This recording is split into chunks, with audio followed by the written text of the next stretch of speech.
नमस्कार, न्यूज 24 देख रहे हैं आप। आपके साथ मैं हूं पूजा। यूपी में अगले साल विधानसभा चुनाव है और चुनाव को लेकर सभी सियासी दल अभी से शह और मात के खेल में जुट चुके हैं। विपक्ष ने जातिगत जनगणना की चाल चली तो मोदी सरकार ने ओबीसी आरक्षण संशोधन बिल लोकसभा से पास करवा दिया है। बीजेपी की ओबीसी रणनीति को 2022 का मास्टर स्ट्रोक माना जा रहा है। ऐसे में सवाल यह है कि क्या 2022 का चुनाव जातियों के भरोसे जीता जाएगा? क्या ओबीसी आरक्षण के सामने बाकी सारे मुद्दे खत्म हो जाएंगे? समझने के लिए देखिए हमारा एक खास प्रोग्राम जीत का ओबीसी मंत्र। जो सदस्य के विरोध में वो ना कहें। मेरे विचार में निर्णय हाँ वालों के पक्ष में हुआ, हाँ वालों के पक्ष में हुआ, प्रस्ताव स्वीकृत हुआ की रूप से कुछ दिया जाए।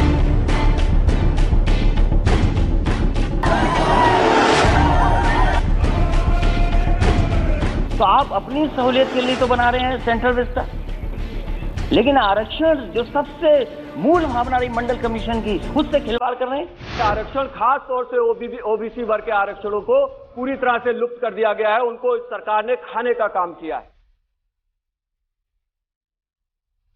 यूपी में विधानसभा चुनाव बीजेपी से कहीं ज्यादा विपक्षी दलों के लिए अहम है। अगर योगी आदित्यनाथ की सत्ता में वापसी हुई तो विपक्ष को बंगाल में मिली खुशी चकनाचूर हो जाएगी। जीत मिली तो मनोबल 7वें आसमान पर होगा, जिसका असर सिर्फ यूपी में नहीं बल्कि देश के दूसरे राज्यों और केंद्र की राजनीति पर पड़ेगा।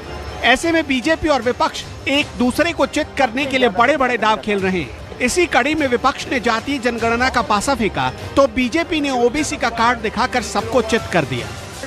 बिल पर जैसे ही मोहर लगेगी, यूपी समेत तमाम राज्यों को ओबीसी लिस्ट में अपने मन मुताबिक जातियों को शामिल करने का अधिकार मिल जाएगा। इसके बाद यूपी अपनी ओबीसी लिस्ट जारी कर सकेगा। सूबे की कई जातियां लंबे वक्त से ओबीसी में शामिल करने की मांग कर रही हैं। ऐसे में मोदी सरकार के इस फैसले को यूपी विधानसभा चुनाव से जोड़कर देखा जा रहा है।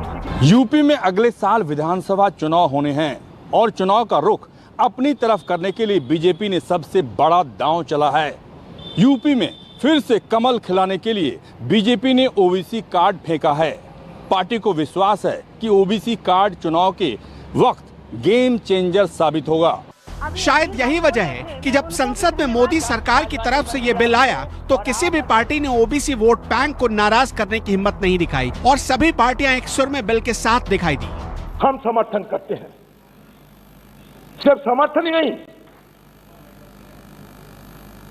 ये समर्थन के साथ साथ कुछ मांग भी है हमारा। ये मांग ये है कि इंदिरा साहनी केस के उपरांत सुप्रीम कोर्ट ने जो 50% सीलिंग रख दिया है, ये 50% सीलिंग को हटाकर प्रदेशों की बात सुनकर कुछ किया जाए। आज कॉन्स्टिट्यूशनल अमेंडमेंट बिल की बात है। मैं दो बातें बिल्कुल साफ कहना चाहता हूं। हम सब स्वीकार कर रहे हैं, सदन के जितने भी सदस्य हैं, ये भी अच्छा है कि स्टेट्स को मौका मिल रहा है, वो अपने आप फैसला ले सकते हैं किन जातियों को ओबीसी में शामिल करना है। लेकिन क्या एक ही जगह पर जब तक आप 50% की कैप नहीं बढ़ाएंगे तो क्या ओबीसी को पूरा अच्छा मिल जाएगा? आइए आपको समझाते हैं कि ओबीसी आरक्षण बिल में क्या है। राज्य सरकारें अपने हिसाब से लिस्ट तैयार कर सकेंगी। राज्य सरकारें अपने हिसाब से ओबीसी की लिस्ट बना पाएंगी। बिल पारित होने से केंद्र पर निर्भर नहीं रहना पड़ेगा। 50 और 60 के दशक में सोशलिस्ट नेता राम मनोहर लोहिया का एक नारा था, पिछड़ा पाए 100 में 60, मतलब जितनी आबादी उस हिसाब से पिछड़ों को उनका हिस्सा दिया जाए। सामाजिक न्याय की राजनीति को इस नारे ने नई ऊंचाइयों पर पहुंचाया, लेकिन पिछड़ों के आरक्षण का मुद्दा सामाजिक न्याय और सोशल इंजीनियरिंग से ज्यादा कोर्ट कचहरी और संसद की खींचतान में नजर आया। शायद यही वजह है कि मोदी सरकार मामले को कोर्ट कचहरी से बाहर लाकर सीधे राज्यों की झोली में डालना चाहती है। केंद्र सरकार एक कदम चली तो यूपी की सरकार 2 कदम आगे बढ़ चुकी है। आपको बता दें कि यूपी में 79 ऐसी जातियां हैं जो ओबीसी में शामिल हैं। योगी सरकार इनको पिछड़ा, अति पिछड़ा, अत्यंत पिछड़ा 3 भागों में बांटने की कोशिश में है। माना जाता है कि ओबीसी आरक्षण का सबसे ज्यादा फायदा यादव, कुर्मी, कुशवाहा और जाट समुदाय को मिल रहा है।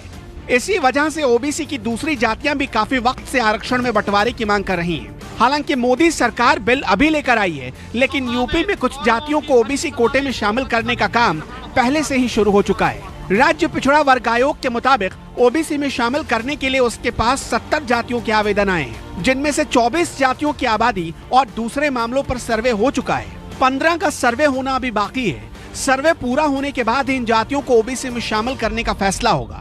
एक तरफ बीजेपी सरकार ओबीसी आरक्षण का दांव खेल रही है, तो वहीं दूसरे सियासी दल जातिगत जनगणना की मांग कर रहे हैं।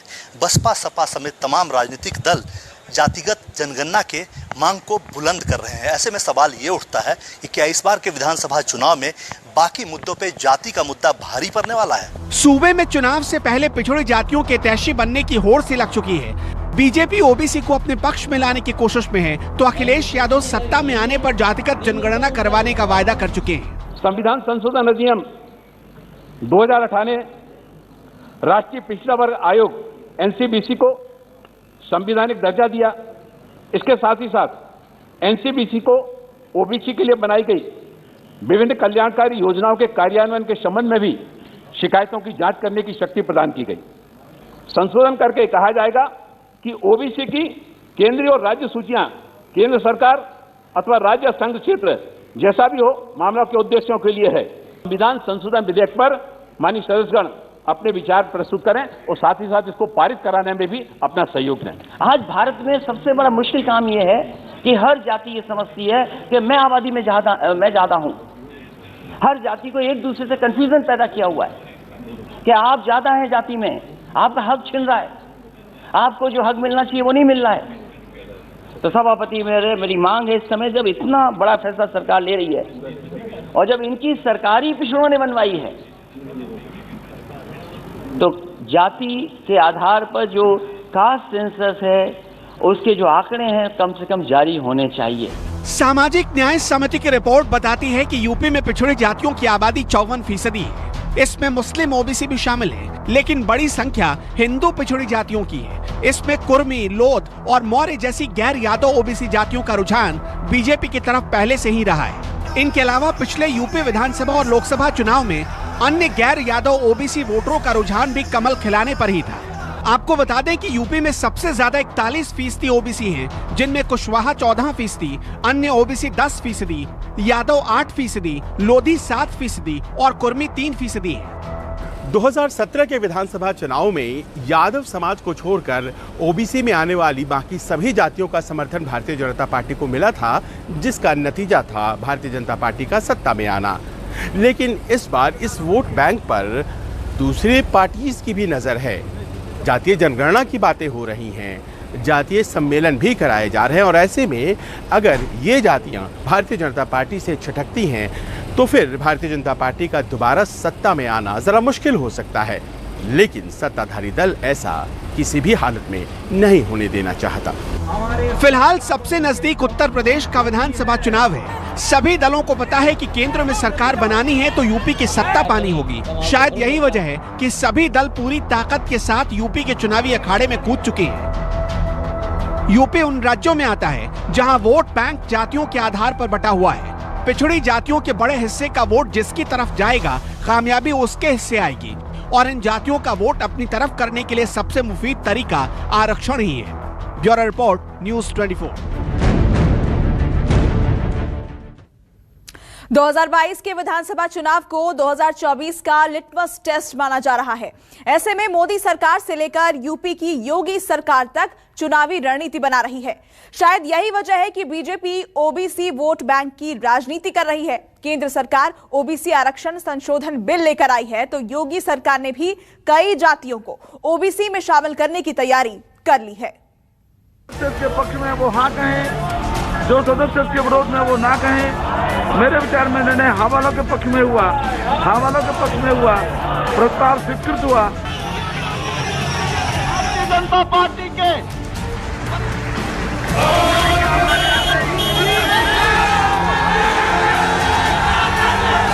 हमसे बेहतर किसी ने नहीं देखा होगा कि जातियों में नफरत अगर कोई फैलाता है तो ये भारतीय जनता पार्टी के लोग जो नफरत फैलाते हैं। इसमें कौन सा ओबीसी आरक्षण लागू होगा, मैं आपके माध्यम से सरकार से पूछना चाहता हूं। हम समर्थन करते हैं, सिर्फ समर्थन ही नहीं, आरक्षण से ज्यादा शायद ही किसी अन्य मुद्दे ने देश की राजनीति को प्रभावित किया हो।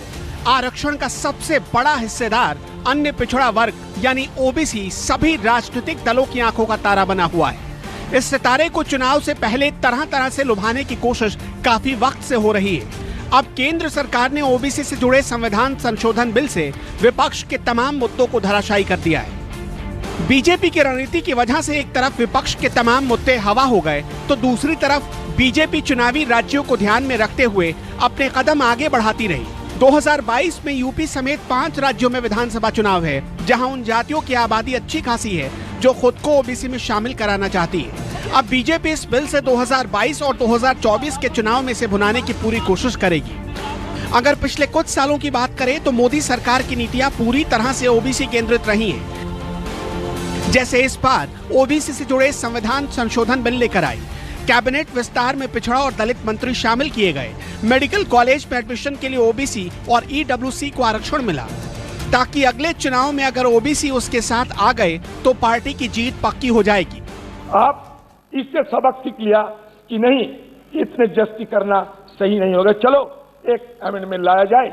यूपी में चुनाव है, उत्तराखंड में चुनाव है, वगैरह वगैरह इलाका में चुनाव है, चलो लोगों को फिर खुशी करने के लिए कोई ना कोई तोहफा के रूप से कुछ दिया जाए। बस यही तो बात है ना, हम जानते हैं। एक बिल से मोदी सरकार ने कई निशाने साधे हैं। एक तो गठबंधन में उठ रही बगावती आवाज को शांत कर दिया है, तो दूसरी तरफ जातीय समीकरण साधकर 2022 का रास्ता भी तैयार कर दिया है। ओबीसी आरक्षण की नई लिस्ट बनने पर यूपी में जाति समीकरण पूरी तरीके से बदल जाएगा। सूबे में सिर्फ मुस्लिम और यादव समीकरण ही नहीं, बल्कि दलित, मुस्लिम और सवर्ण समीकरण की सियासत होने वाली है। उत्तर प्रदेश में मंडल और कमंडल की राजनीति लंबे समय से प्रभावी रही है और आने वाले वक्त में इसके जरिए वोटों की जंग और तेज हो जाएगी।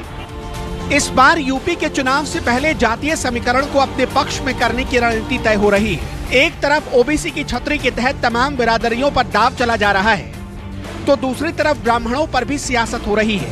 बीजेपी, एसपी, बीएसपी और कांग्रेस सभी इस ओबीसी के साथ साथ ब्राह्मण वोट को साधने में जुटे हैं। बीजेपी ने बड़े ब्राह्मण चेहरे जितेंद्र प्रसाद को पार्टी में शामिल किया, वहीं एसपी सत्ता में वापसी के लिए परशुराम की मूर्ति के जरिए ब्राह्मणों को लुभाने की कोशिश में है। प्रियंका गांधी ने इस संगठन को सक्रिय करने के लिए कुछ ब्राह्मण नेताओं को अहम जिम्मेदारी दी है। बीएसपी ब्राह्मणों के सहारे अपनी चुनावी बैतरणी पार करने की कोशिश में है।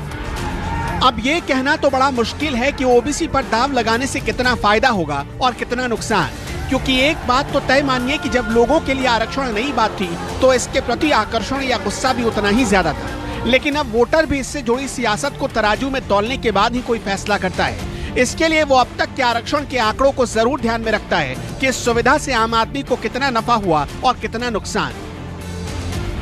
Bureau report, news 24। नमस्कार, मैं हूं मानक गुप्ता। अगर आपको हमारा ये वीडियो पसंद आया हो तो इसे लाइक और शेयर जरूर करें, और हाँ, हमें सब्सक्राइब और फॉलो करना ना भूलें, ताकि आप देश और दुनिया की कोई खबर मिस ना करें। तो जुड़े रहिए हमारे साथ और देखते रहिए न्यूज़ 24।